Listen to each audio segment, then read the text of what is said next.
Hi, this is Pat McDonald, your host for Vote for Vermont, where our tagline is listening beyond the soundbites.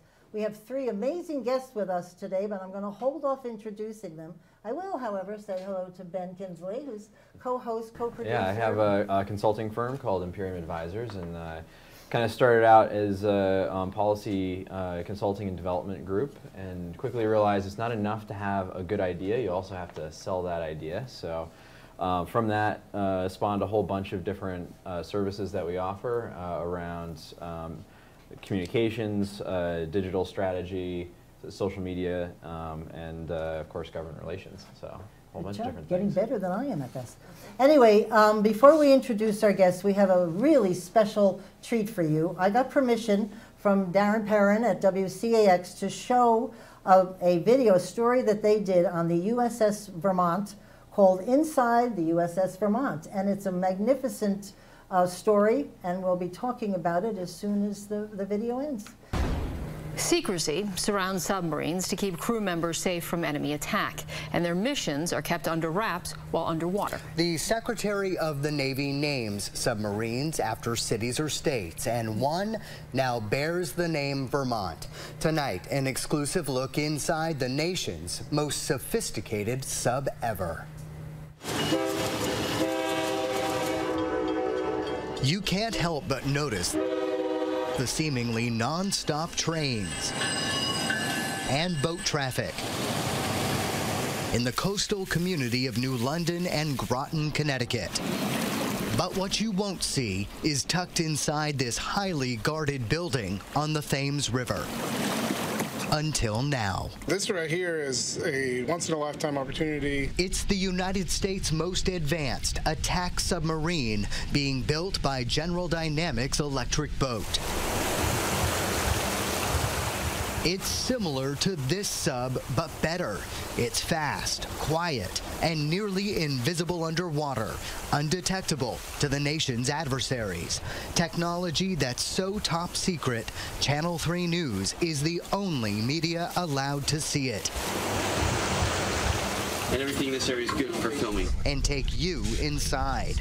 This is what will be the USS Vermont. The human eyeball is our greatest threat in some cases. Henry Ronke will command the sub. We can conduct anti-submarine warfare, anti-surface warfare if necessary, mine warfare.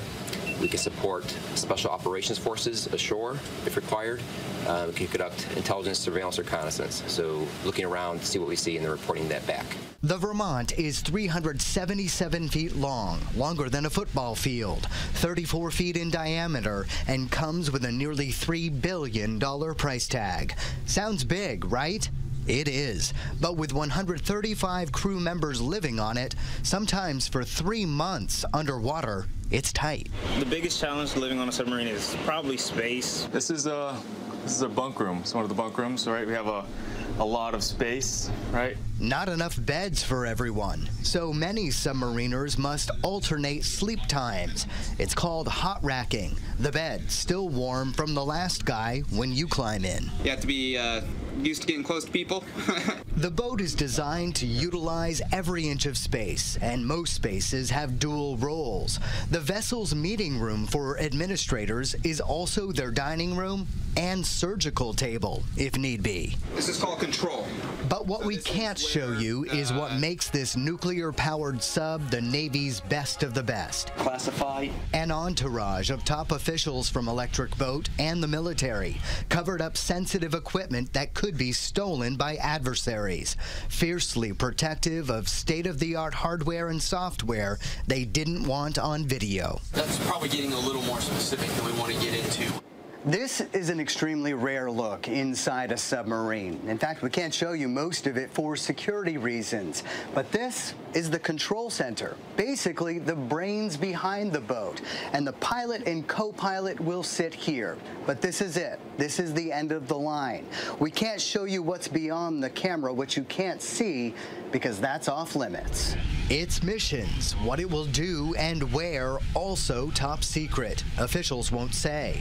But the USS Vermont will be capable of launching an attack with torpedoes, missiles, and payload tubes, allowing greater firepower shore while hidden by the sea.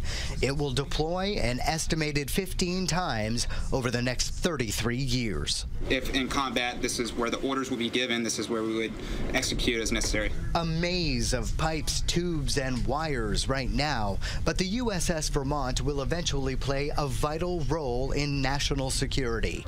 And being on its maiden voyage is special for submariners. The first crew members become so-called plank owners. Their names put on a plaque inside the sub. That's one of the reasons why I came here, right? How many opportunities did you get to be a plank owner? Be the first crew of a ship. It's why Todd Lewis volunteered on the Vermont. In fact, all submariners must volunteer. Training is rigorous, very difficult, and family and friends may not hear from them for months at a time. Once underwater, there's no contact. Communication restricted to military missions by just a few on board. And what that does is it builds that trust between every crew member who goes through that process. There's no other feeling in the world than, you know, that thrill, that excitement that you train for, that you're ready for, that you want to do. Ian Blackmore of Danville will also be a plank owner on the USS Vermont. I'm just proud that I'm representing Vermont on it. The Northeast Kingdom native is currently on another sub and just surfaced, though we can't say where. We talked by phone about what it means to be part of the first crew on a sub with his state's namesake. It'll be kind of neat because, I mean, my name's always going to be there regardless of where I go. I'm just proud and happy that they named a sub after Vermont. The rest of the crew members come from all over the U.S., but adopted the Green Mountains. We have absolutely enjoyed the opportunity to be able to call ourselves Vermonters. Jacob Newsom is one of the sub's pilots. He compares riding in a submarine to riding in a plane with sometimes heavy banks. The floor kind of shifts as we change depth. And says the first dive is always the best dive. What's it like as a submariner to take that maiden voyage on, well, what will be the USS Vermont? When we first say dive, dive, and we go down underneath, and there's just like that. You want to scream it from the rooftops, but at the same time, we still have a mission. We still have, plenty of testing. So it's an amazing feeling. I would say in one way it's like playing a video game, but then the floor starts moving and you start turning around, and it's quite a thrill to be able to know that you're moving 377 feet of American-made steel.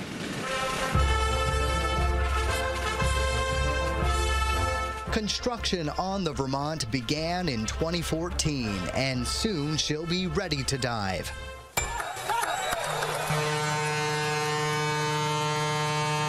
So a christening ceremony was just held at the Electric Boat Shipyard, a sparkling apple wine from Putney called Northern Spy. The Navy's former Deputy Assistant Secretary rallied the men who will call the USS Vermont home. The state's motto, now theirs too. Help me share your motto with this audience. I've got the freedom and you've got the unity. Freedom! Freedom! Freedom! Who are we?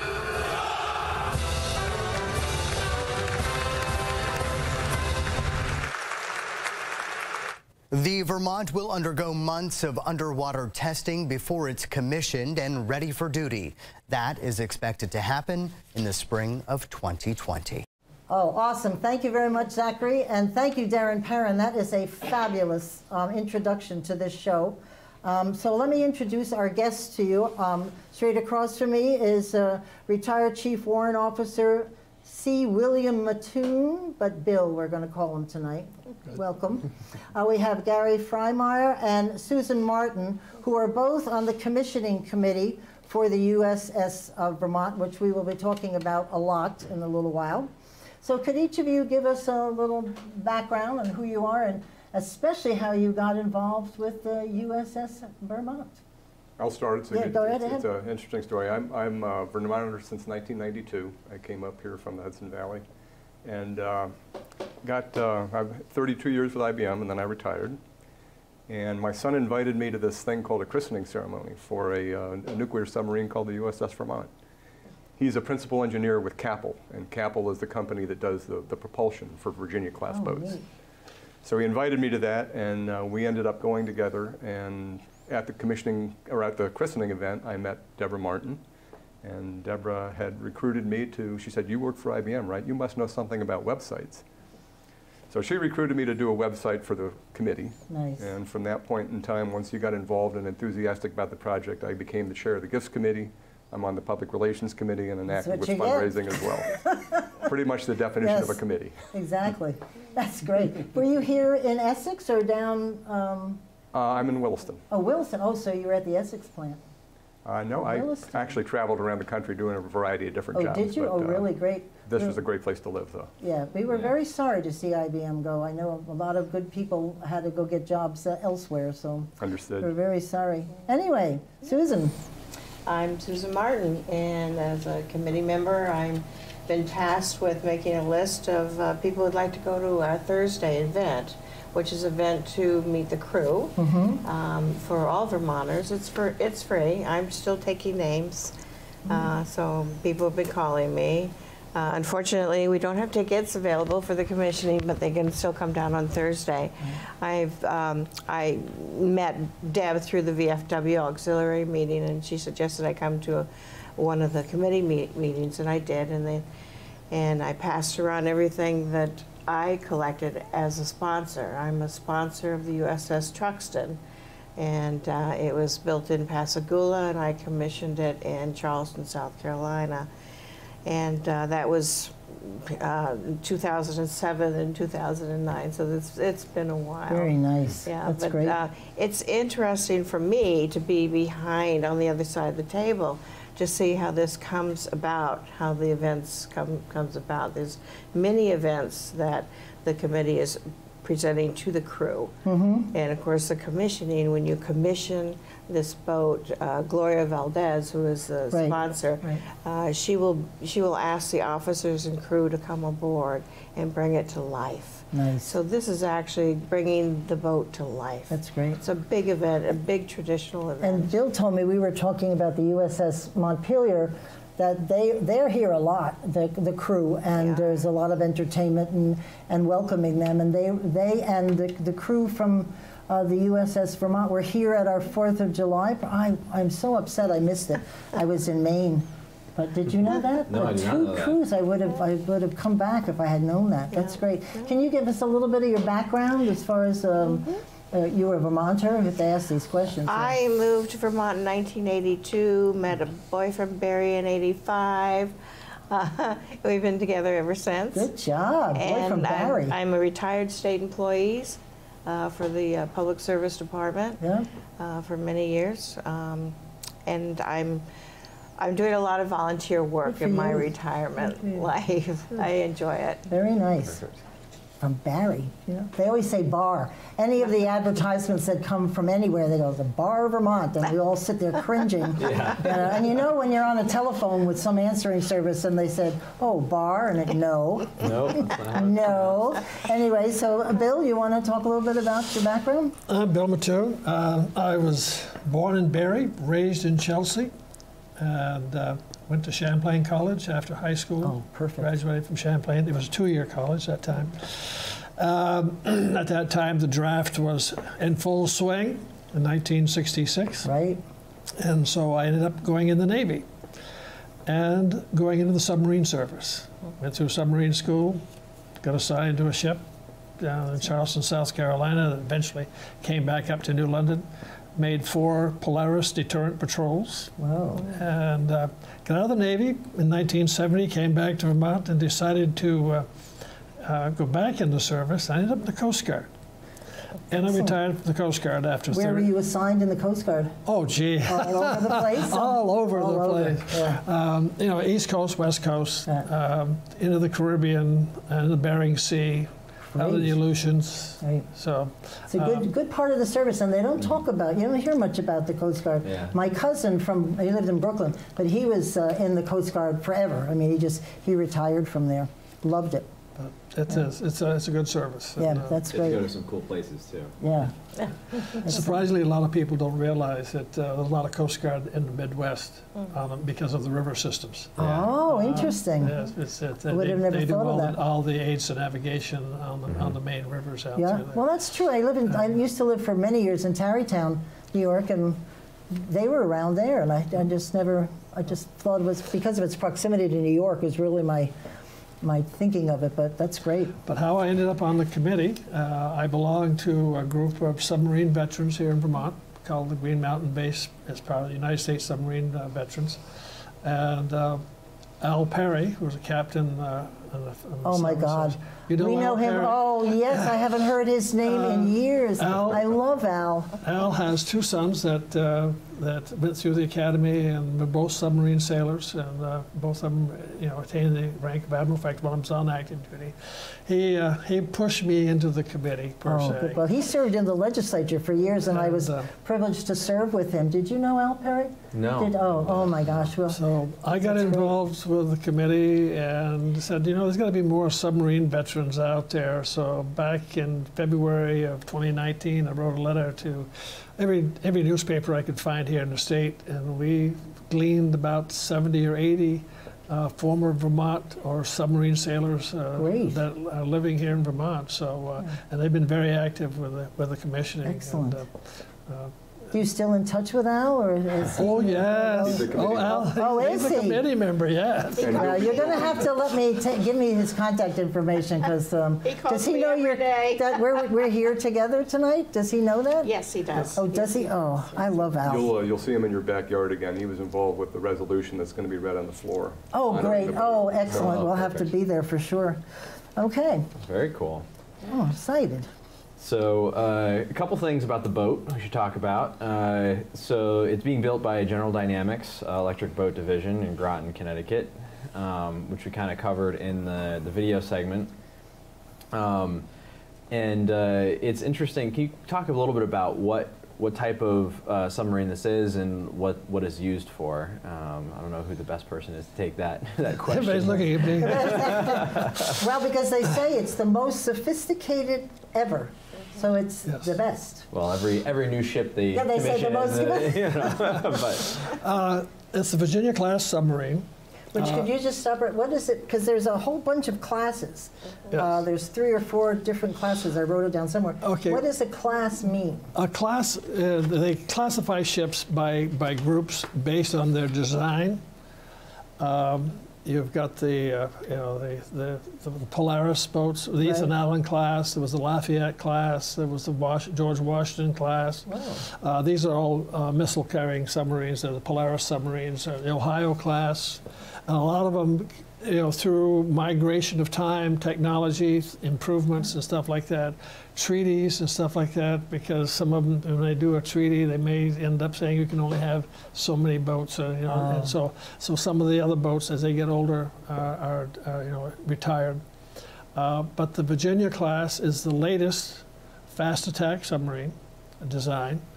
They are planning on having about 40 of them built over time. The Vermont is the 17th, I believe the 17th, 19th, getting up there. But it's a Block 4. In other words, when they talk about blocks, it's actually the design and the technology that comes along as they improve. So it's a Block 4 submarine. It's the first one off in that type.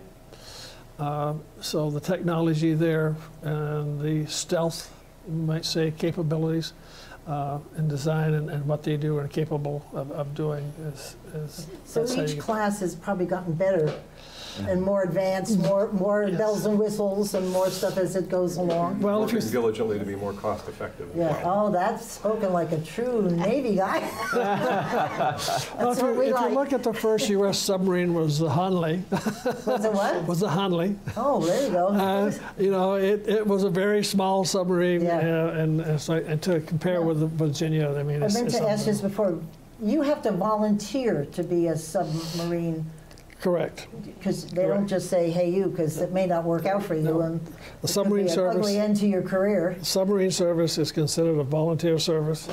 Right. And you go through submarine school, you go through a lot of screening, psychological tests, you know, passing the exam, and some people wash out. Yeah, I would, because they, that would, you know, I'd be the first one they can't meet the requirements. Yeah. Well, if you can't, you don't see Can't sunlight. stand up. Well, you can't stand up, or you can't see sunlight for Right, exactly. days or weeks or months. Well, actually, what they showed on the video was the bunks, and then you have to change. You have to coordinate your hours, so because they don't have enough beds for everybody, so they change, and they had some name for the bunks. I can't remember because they're warm from the guy before you. They called it hot bunking. Hot bucket, right? Yeah, hot bucket. That's lovely. In other words, you wake up the guy and say, it's my turn to sleep, and he goes on watch. Nice and warm. Very nice. So, and we talked about this before. They talk about it being nearly invisible underwater. Without killing me if you tell me secrets, what makes it invisible? Not totally invisible, but the capabilities of being quiet. Oh. The propulsion system is what they call a jet propulsion system. Pump. Before it was screws. Well, when screws turn, the faster they go, the more noise they make. It's called cavitation. And of course, if you've got a ship on the surface that's looking for you, with sonar, that cavitation is going to give you away. So the whole design of the boats and the type of propellers that they used or have used in the past got better and better as to try to take and negate that ability. Also, a lot of the sound through water travels many miles. Right. Yeah. I used to stand sonar watches when I was in the submarine service, and it would be not uncommon to hear a vessel 100 miles away. Wow. And that is because of the way the sound travels through the water, and then you pick it up. So but if a boat's looking for the submarine and it pings, it wouldn't ping off the boat itself if they're right there? So they wouldn't see the outline of it on sonar? No, what they do is they get an echo. Yeah. A Doppler effect. In other words, it would be like throwing something against the wall and it bounces. You hear it bounce back, and that's what they're looking for. Oh. And of course, we try to negate that. In other words, we don't want to be found. Yeah, excellent. Yeah. Very nice. The design of the ship and the ability to negate the vibrations through the hull. Through design and stuff like that, has contributed to that. So, it really is all about making the ship quiet. Right. Right. Well, you see those movies where somebody makes a noise and trying to keep quiet, and everybody's about ready to kill them because it just goes forever. Yeah. Yeah. Exactly. So that's why electric motors are quiet, and you have the cavitation problem that they've been working on for years. Right. And that's basically bubbles that come off the. Off of the propeller. Off the propeller. Yeah. Off the screw. Yeah. And you can hear what happens is when the bubbles collapse. Yeah, you can hear them. You can hear it, and that's what makes that. It is, and I'm not really negating anything here, but there were times we could hear it rain on the surface. Oh, wow. Yeah, that's pretty crazy. The old studio, we heard people singing in the ladies' room next to us. That's 50-year-old technology. Right. These days, you could probably, it's probably. So in the old studio, we heard a woman singing in the bathroom right next to us, right in the middle of the show. There was a jackhammer one time. Yeah, exactly. To give you a sense of the security around the propulsor at the back of the boat, for the christening, it was shrouded. Oh, so you couldn't see it. You couldn't see it. You couldn't see the design. Yeah. When it goes in for a yard availability, they shroud a lot of that stuff so that it can't be seen. Well, I think when they were in the what do they call it, where all the action takes place in the ship, the steering, the control room. They had it all blocked in the video, just covered, so nobody could hone in. Yeah, certain gauges and that type of stuff. They don't want you to see that. Right. Yeah. And there's some very sophisticated technology in there they don't want you to see now. They have something now called a photonic mask that took the role of the periscope in the past. And it's pretty sophisticated, but it's controlled by an Xbox controller. Oh, no which kidding. somehow or other, my grandson could volunteer. which somehow or other resonates with the 20 to 30-year-old crowd. They did a great job with that. No more up Periscope? No more up Periscope. Oh, man. I've seen some great movies. Up Periscope. Yeah. Cool. Yeah, well, that's what gives you away most of the time. You don't want to be at that depth. Yeah, when you get that that's thing. how you get spotted. Yeah. One of the things I learned recently about submarines is that they all have their distinctive sounds. Each submarine? Each submarine has a very distinctive sound. So you can be underneath there and they go, oh, here comes Montpelier, or here comes the Vermont. Yeah. Is that just because of the structure and the equipment inside? And not sure. What makes it do that? I don't know. Is that true? What is that? Yeah. Imperfection in manufacturing. Spoken like an engineer. It's like every car has a little Oh, yes. Oh, I know that for sure. And every mechanical thing has its own. And the Navy is very much aware of that. And they very much know how their submarines sound. That's amazing. And how other submarines sound. Yes, right. Yeah, how other submarines sound. It's also the ones you don't want to run into. Yeah. So you said this is a fast attack submarine, which is different than a deterrent class submarine, correct? The missile, or the Polaris boat submarines, Yeah. or the Trident submarines. The Trident, That's the Ohio class. Or Ohio. The Ohio class, which are much bigger. Yeah. Much bigger. And there's two flavors of them. There are the SSBNs that are the ballistic deterrent boats, and there are the SSGNs, which are guided missile boats as well. Which fire tomahawks, right? Yeah. The capabilities of it being able to cruise missiles, or the Tomahawk, which basically they can fire off and control. It gives them a much better capability. Something you may not have realized, I don't know if you read the Montpelier during the Iraqi conflict, was the first submarine to actually launch Tomahawk missiles. I think I knew that, actually. Oh, really? Yeah. I didn't know that. Yeah. Great, good for us. So one of the two, and our other boat, the Ethan Allen, was actually the only Navy submarine ever to launch a nuclear weapon. They fired a test missile in 1962. Really?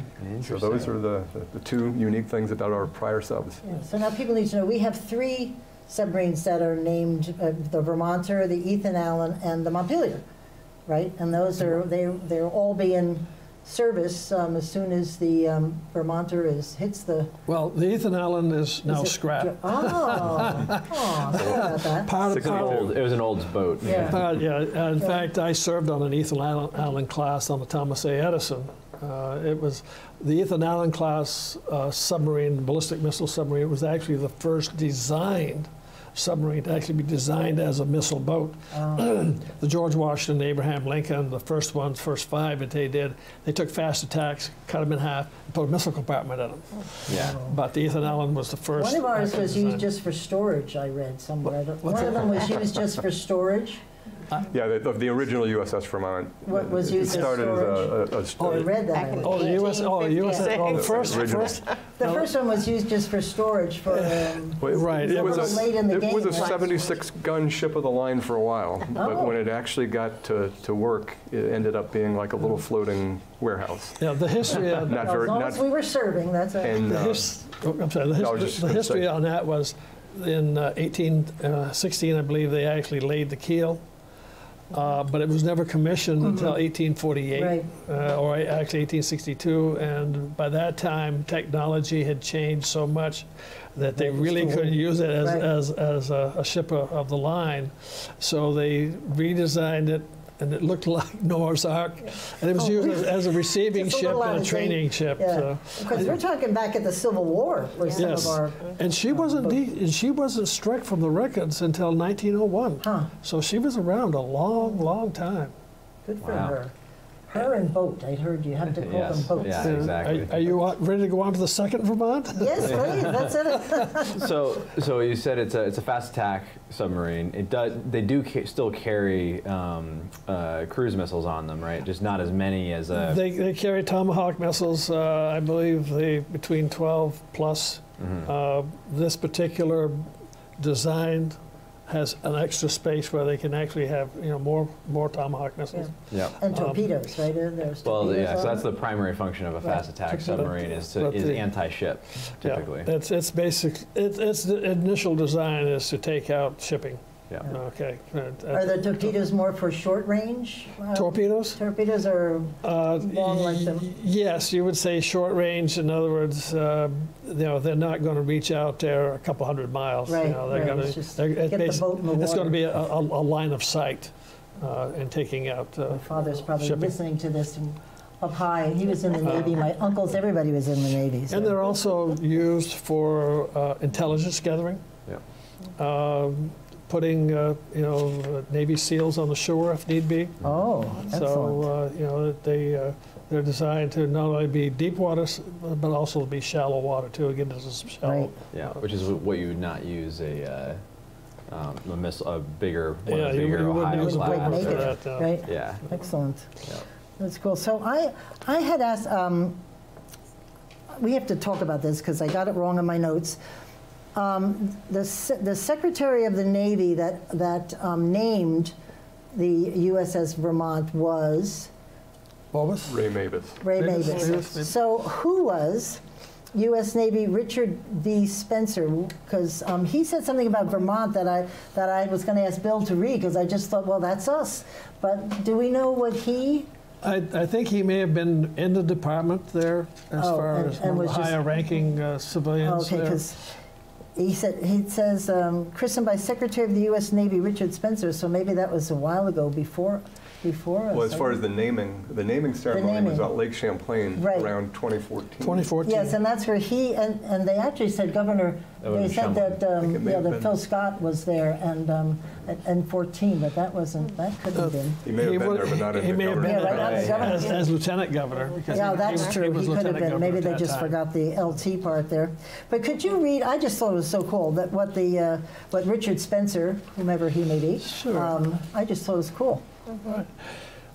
His quote was, "The future USS Vermont honors the contributions and support that the state of Vermont has given to our Navy and Marine Corps team throughout the years. For decades to come, this boat and the sailors who will serve on it will stand as a tribute to the patriotic people of Vermont and a testament to the value and partnership between the Department of the U.S. Navy and our industrial teammates." Excellent. And Vermont, that's us. And to go back on that, probably one of the reasons he said that is Vermont has had a long history with the Navy, or part of the Navy, and a lot of that being Lake Champlain. Yep. Oh, of course. Two major battles were fought there. Right. One by Benedict Arnold at Valcour Island, which kind of stopped the British from going down further south, and the Battle of Plattsburgh, which is the War of 1812. Right. And something you may not realize that during World War II, subchasers were built at Shelburne Boatyard. Really? Yes. Yeah. And what is it? You said sub-chasers? Chasers. In other words, they were looking for submarines, German submarines during World War II off our coast. Good for but they us were built in Shelburne. a lot of them were built there in Shelburne. Yeah. So, excellent. So Lake Champlain and Vermont has had a big tie to the Navy. In fact, I think the Valcour Island was the biggest naval battle of the Revolutionary War. It was. Yeah. And it was a turning point. It was a turning point. It was the first time that we'd actually repelled the British. Which is saying something. They didn't win. They didn't win. They didn't win. But it stopped them enough so that it slowed it. Well, it down. Exactly. They didn't necessarily win, but they slowed them down enough that they didn't have the resources to attack the 40th and Allen. Yeah.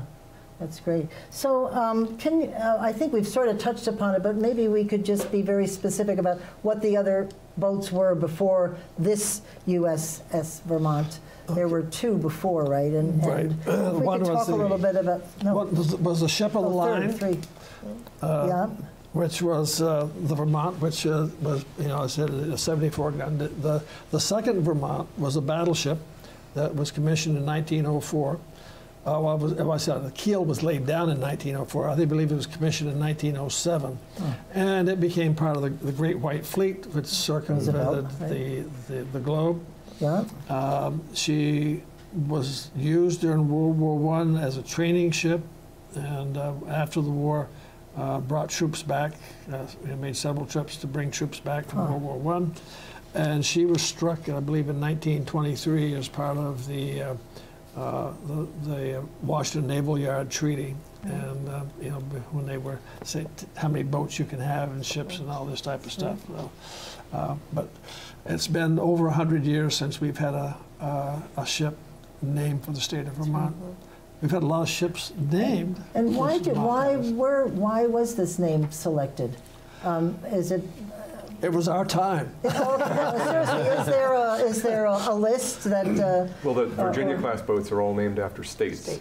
And there's a recommendation that goes from the Secretary of the Navy to the President, and that's how the decision's made. And I think because of our naval background and the fact that we were up to 19 of them. Wow. It was our turn. Good for us. So we have one boat in the 1800s, one in the 1900s, and this is our boat for the 2000s. Excellent. Perfect. That's good. I'm trying to remember, there was a shipyard in New Jersey for years, and my mother was a welder. Bayonne? Bayonne, yes. She worked there while the men were overseas, and she was welding ships at the shipyard. I have a lot of great pictures with my mother with her welding hat on. So anyway, those are some great stories. Good memories. Yeah. So Susan, you mentioned before that you were at another christening. I am a sponsor of the USS Truxtun. And what does that mean from? I will be representing the Society of Sponsors down here at the commissioning. And as a sponsor, I belong to the association. Right. Along with, I call it the who's list of American greatest women. Great. For ships. We christen, we commission the same ship. Great. And I was just lucky that my ancestor, Commodore Truxtun, many naval historians believe that he was the true father of the Navy. Oh. He wrote many disciplinarian type of books, how to treat the crew and the officers in the Navy. And, Great. And this was the sixth ship named after him. And my father wrote, after the fifth ship was decommissioned, my father, retired captain of the Navy, wrote the Secretary of Navy and said there should always be a Truxtun on the seas. He agreed, but he said, who would its sponsors be? And my father wrote him back, well, my daughters, of course. Oh, so what a great story. My sister and I are the sponsors. That's great. Well, what does, you've been asked to serve on the commissioning committee. That's a very hard two words to put together. The commissioning committee. What is the ceremony itself? Do we still do the champagne? No. No. That's the christening. That's the christening. Oh, of course. What Gloria will do, she'll go up on a plaque, and she'll be on top of the boat, and she'll say the words, "Officers and crew of the USS Vermont, bring her to life." Oh. And for out of nowhere, the sailors and the crew will come and board the boat, and it's just an amazing feeling. I bet. You know, your heart is lifted.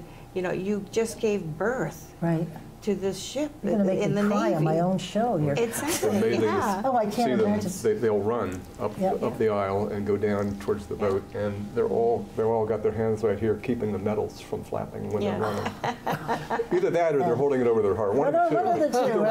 Yeah, exactly. And they all own a plank. They all get a plank. It's a wooden plank. Yeah? Yes. I'll tell you a little bit about that. Please do, because I thought that was fabulous. Well, if you go back historically, back in the days when the ships were made out of wood, when a ship got decommissioned, if you were a member of the first crew, they actually cut up some of the planks from the deck and presented them to the folks that became plank owners. And that has become a tradition throughout the course of the Navy. And what we're doing for our plank owners, we'll have 137 crew members that will be there when the boat is commissioned.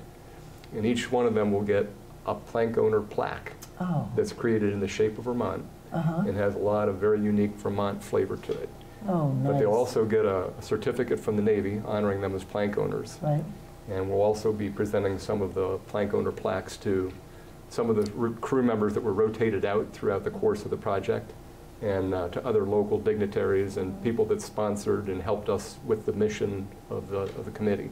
Nice. So it's, and they were created by Maple Landmark, a good partner, and there's probably 7 or 8 other Vermont firms that were involved in the creation of it.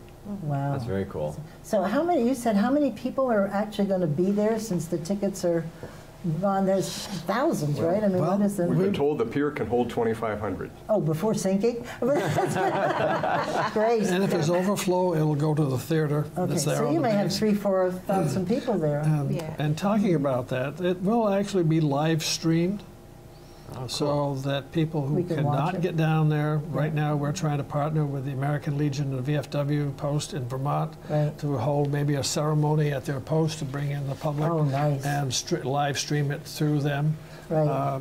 If they get to the point of capacity or they're not going to do it in an area, we'll release that link so people can actually go to their computer and find it. Has Groton ever seen so many people with cars in their little town? Where does one park? I don't even want to know. Well, some bases not that big. Yeah, really. Yeah, they do this regularly. Oh, do they really? Oh, I bet they know this, right? They know how to do it. That's great. Well, good for them. Good for hosting. And how many? Speaking of the crew, how does the first crew, get selected, and how many of them are there? Like how many people does it take to crew a Virginia-class submarine? Each class is a little different. I believe the Montpelier has about 110 total officers and crew. The Virginia-class submarines, I believe it's 130, 135, right around there. I mean, those numbers fluctuate because you've got people coming and going, during the life of the ship. But being selected actually is a process of rotation when an individual comes up for a rotation. Right.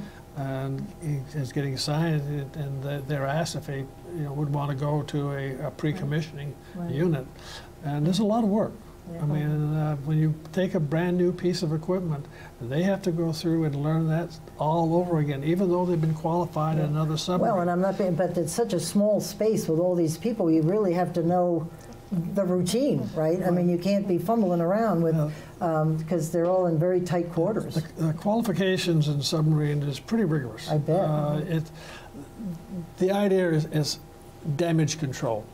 If you're in a compartment, you need to know how to work most of the emergency equipment or the equipment that's in there to fight a fire, flooding, whatever the situation may be.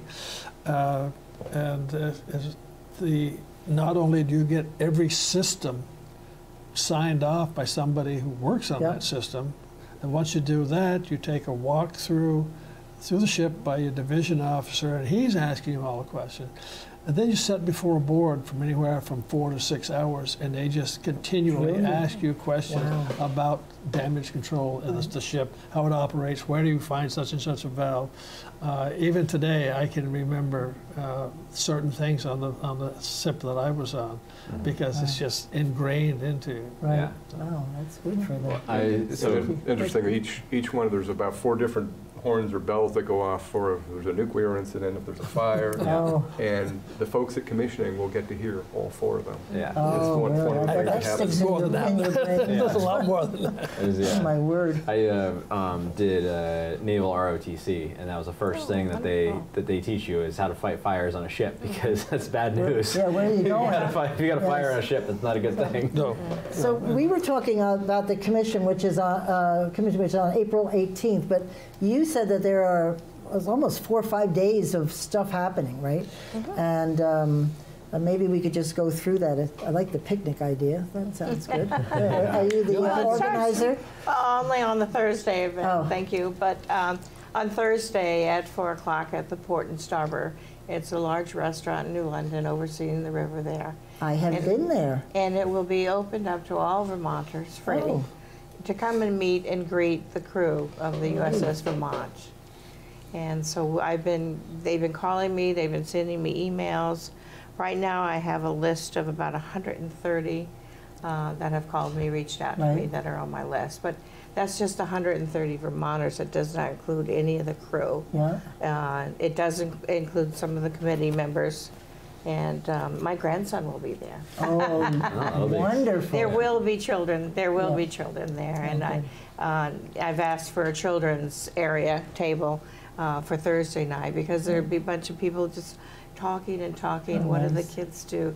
So I'm having a table and some games quiet games Right. for them to play.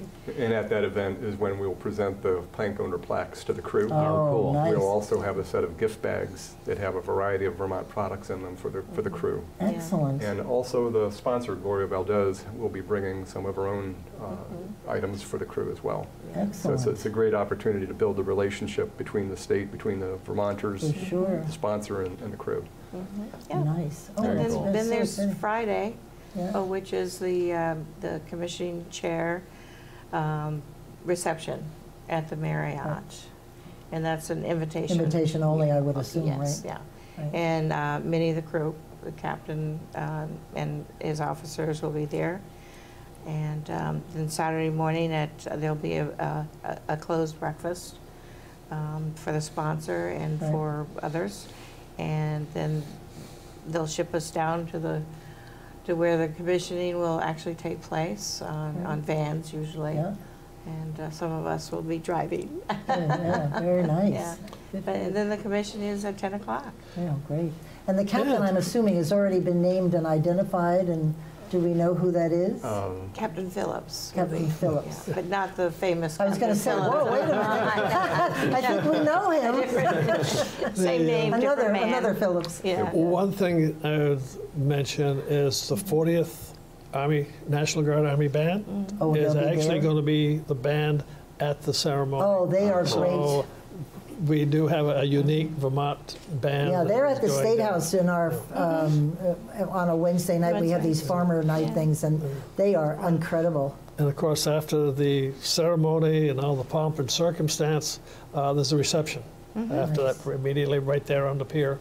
That's great. And I believe a lot of Vermont products are going to be, you know. Well, of course. Quite a Have few. to be. Right, I right. bet this commission's been together for quite a while, planning all Yeah, of this. how long does this take to This is plan? huge. Traditionally, from what we've learned, commissioning committees are involved 3 or 4 or 5 years in advance. Oh, really? We started, Bill, when? I believe in around September of 2018. Well, I can see So why. they're about Seriously. 18 months in. We were late to the game. Oh, were we? But I did get a chance to go to the commissioning of the South Dakota back a year ago, February, and it was cold. Oh, it was cold. Is it? Hopefully, April is Yeah. much going to be much better.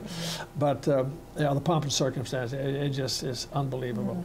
I know this is. We of course have Norwich here, and just when you were talking about the soldiers in Northfield, when they come marching over this hill, all together, I cry every year. I say to my husband, I'm not going to do it, and I see them coming down, and I just get.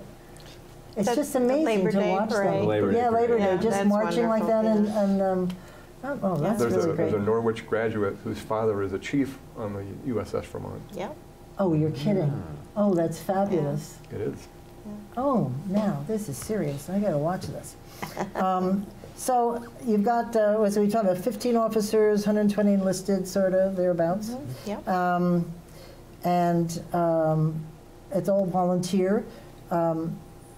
How long do they serve there? Do they? Is it when they finally A say normal tour enough? on a boat is 3 years, 3 years. maybe 4 years, depending on the needs of the service. It's always based on the needs of the Oh, service. for sure, right. I said I made 4 deterrent patrols. The average patrol is going to be anywhere from 60 to 90 days, depending on what they're doing. That's so- a long time under that water.